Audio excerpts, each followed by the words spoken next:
course. Thanks again for your time. No, I'm happy to be here with you. So tell me about your coaching background briefly, please. Sure. My coaching career started at a very young age, at the age of 20. I grew up in Abbotsford, British Columbia, Canada. Played for the Abbotsford Cardinals in the BC Premier League, which a lot of those Japanese players came and played during their high school careers. And I played for Team Canada my senior year of high school and got to travel with them. And I didn't have very many offers, scholarship offers out of high school. So I chose to stay back 1 year, and I played in the Canadian College League for a season. And then the following year, that's when I went down to a small junior college in Texas. And unfortunately, I ended up having Tommy John surgery. So I was back home at Christmas time at the age of 20 and needed surgery and went through the year and a half of rehab. And unfortunately, I didn't come back the same. So I started coaching at a very young age with a sling on my arm. And I got to take over the program that I played for, the Abbotsford Cardinals program. Coached there for 14 years. Kind of dove head over heels. Got a chance to coach Team British Columbia, all their provincial teams, and go to the Canadian National Championships at a very young age. From there, I got a chance to actually coach with Team Canada for 4.5 years. I was at the age of 23, believe it or not. So got a chance to go to World Championships. We played Japan in Seoul, Korea, and we beat Otani at game 1. So I had to throw that in there. He threw against us game 1, and we hit a walk-off home run in the bottom of the ninth. But I'll always remember watching him throw. Anyway, so we did 4.5 years with Team Canada. Got a chance to scout with the Royals since 2013. During that time, I was building a high school program at Yale Secondary, which some of our Japanese kids ended up going to for their academics, and ran an indoor facility. So lots of moving parts. And then last year, the Ontario Blue Jays approached me, and here we are today. My wife agreed to move across the country, and we're not looking back. So it's been a good move. Never thought I'd move across the country in the middle of a pandemic. That's right. But it's been enjoyable. Was it tough for you to move Toronto from the place where you grew up? I was very, very tough. I was in Abbotsford for 30 years.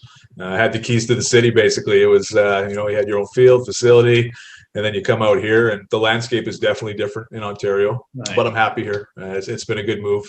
It's been a struggle, obviously, with COVID and trying to adapt on the fly every day as far as practices and games. It was hard, but the wife agreed she said yes, and here we are today. So you mentioned about being a scout for the KC Royals. You don't see any coaches who also does a scouting job at the same time. Sure. So how did you end up being a club team coach and Major League scout? So thankfully, being a club coach, you're on the field a lot anyway, so you're seeing a lot of players. Obviously, at the time, I was coaching Team Canada as well, so my eyes were on the best players in the country for the most part. So I think that was appetizing for the Royals at the time. I wasn't looking for a scouting job, and it was part-time. It was pretty light. I covered Western Canada from 2013 till 2020, but it was Doug Matheson with the Langley Blaze who introduced me to Lonnie Goldberg, who was the scouting director for the Kansas City Royals. We met in Jupiter at Perfect Game event, which is probably the biggest tournament in North America. Anyway, so I had an interview in Florida and got back home to BC and had a couple of phone interviews, and the rest was history. It was actually a good time to get in, 2013, and then 2014, we got an American League Championship ring, and the following year, we got a World Series ring. That's right. Yeah. So I hadn't even done anything yet, and here I am with a ring. I got champion rings. Kind of embarrassing, but pretty cool story at the same time. Could you explain what the OBJ program is like? Yeah, I think we can go in different directions here. I think what makes, the Ontario Blue Jays special is a few different things. First and foremost would be the staff. We have over 20 coaches that all our players have access to. Not all those coaches are full-time, obviously. There's a select few. We have hitting coordinators, catching coordinators, pitching coordinators. And my job right now is to kind of oversee all those coaches and all our players. That's kind of the role that I've stepped into. I will coach, obviously, but right now, throughout the course of the off season, was just make sure that we have the appropriate coaches with the appropriate players. And I think that's what really separates us. Obviously our schedule, we play a pretty good Canadian schedule out here in the CPPL. There's lots of good surrounding clubs. We'll attend, the Perfect Game tournaments in the States. We'll spend a lot of time, pretty much the whole month of July on the road in Atlanta, Future Star Series, lots of different events. Obviously Jupiter in October, and leading up to Jupiter, we go on a college schedule where we travel and bounce around from different universities and give them a taste of that life, which I think is, obviously very important. So schedule, exposure on the road. They've placed 520 kids to schools now, which is about 20 players a year, which is awesome. Exposure, our facility, 60,000 square feet, every piece of equipment you can imagine they have access to, from, Rapsodo and hit tracks and, hack attack machines, and you name it, we have it here. I think the atmosphere too, just having the best players, surrounding themselves with each other. We really try and separate ourselves in the weight room, which is a big piece to our puzzle in the off season. And we push them hard in the weight room. 119 draft picks, 7 major leaguers, 519 college placements, and 72 national team select.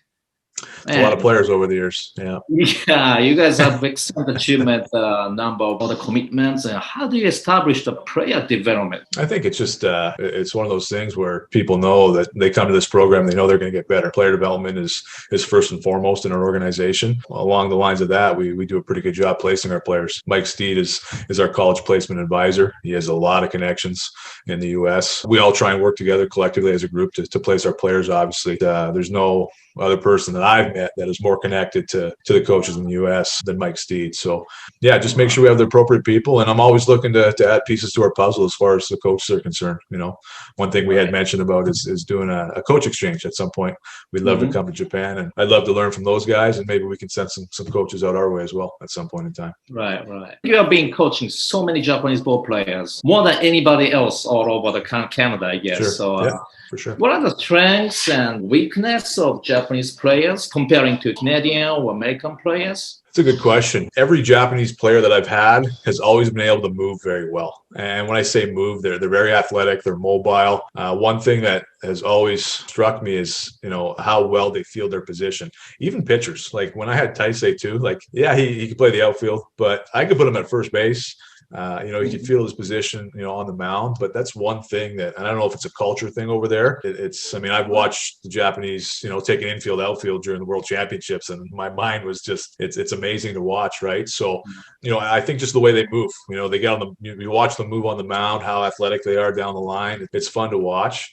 But if there's one thing that I have noticed where they have not excelled, it is the weight room. I think it's taken them time to just get comfortable in that environment. I don't know why that is, but if there's one thing that kind of comes to my mind, I think that was the one thing that kind of struck me is outside their comfort zone. Any success tips for Japanese students who want to play in Canada? For me, I think those players that have had success have been very social. And when I say social, I mean when they come to Canada, obviously their language barriers and whatnot, but I look at the kids that have had success, they've really embraced our culture here. And you can tell by the way they speak, their English gets much better a lot sooner. I've had players that are a bit of a recluse where they stay in their room and they just study and they stick to themselves.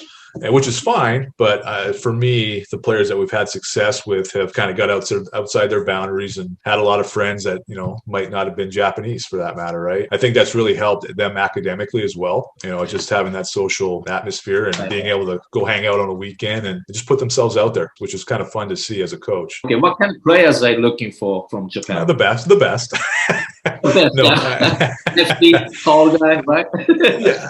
Yeah. If they're young and projectable, they don't have to be, polished right now. Depending on the age, obviously, it's going to dictate the type of player we want. But, we want the full package. We're looking for guys with a high compete level, guys that want to get to the next level, guys that aren't afraid of working hard, guys that take the academic piece seriously. Obviously, coming over as an international student, there's a lot of effort and time that has to be placed on the academic piece, right? So it's got to be the full ensemble. Being away from home, obviously, is an issue. It has been an issue, thankfully, for some of the guys that I've had. But I think, obviously, there have been players in the past that might get a little homesick so there's a lot of things that go into, finding the right piece. We're hopeful for a few more. We're really excited about this relationship. Do you guys keep up with their grades? Yeah, so we can't technically go to the school and dive in. Like when I was running the Yale Secondary Academy, I would be able to go talk to teachers and find out, how they're doing in their classroom.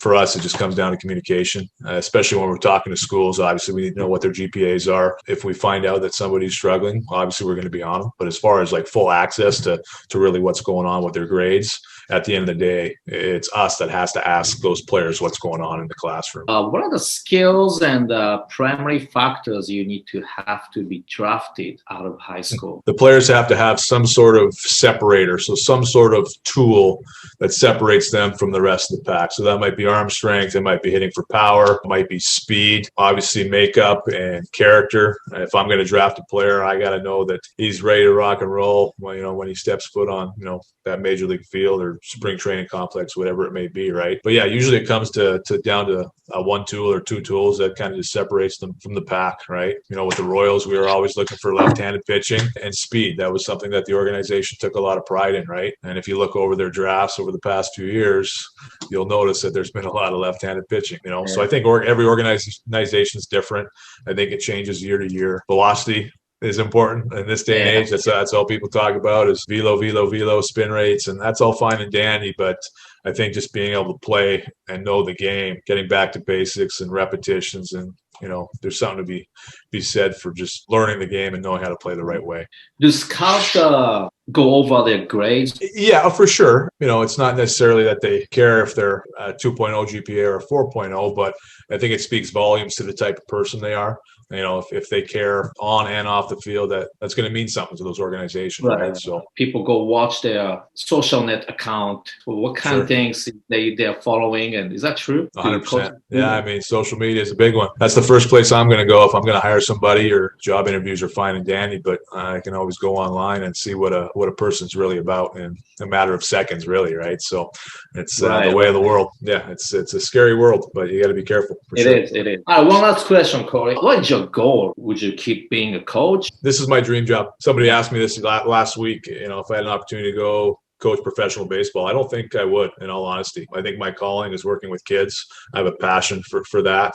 I got some pretty lofty goals for this organization. I would like to be the IMG of Canada. I want some international flavor inside our organization. We're currently looking at building our own complex right now, which is kind of hush-hush, but I don't want to speak too soon, but it's on the back burner. It's something that we've been working on the past little while. Pretty confident within, 2 to 5 years, we'll probably have something on the ground here. So we want to have a banner in our facility, and I just want to make sure our kids are keep feeding schools. That's at the end of the day, our job is to represent our players and find the appropriate place for them to attend. And on average, I think it's been, like I said, 20 players a year, and just keep growing, man. So your kids will be a future Ontario Blue Jays as well? Yeah, we'll see.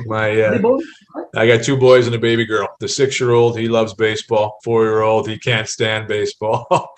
Yeah, I'm excited. Who knows? We'll see what happens. I'm not going to force it upon them, but it'd be nice. It would be nice.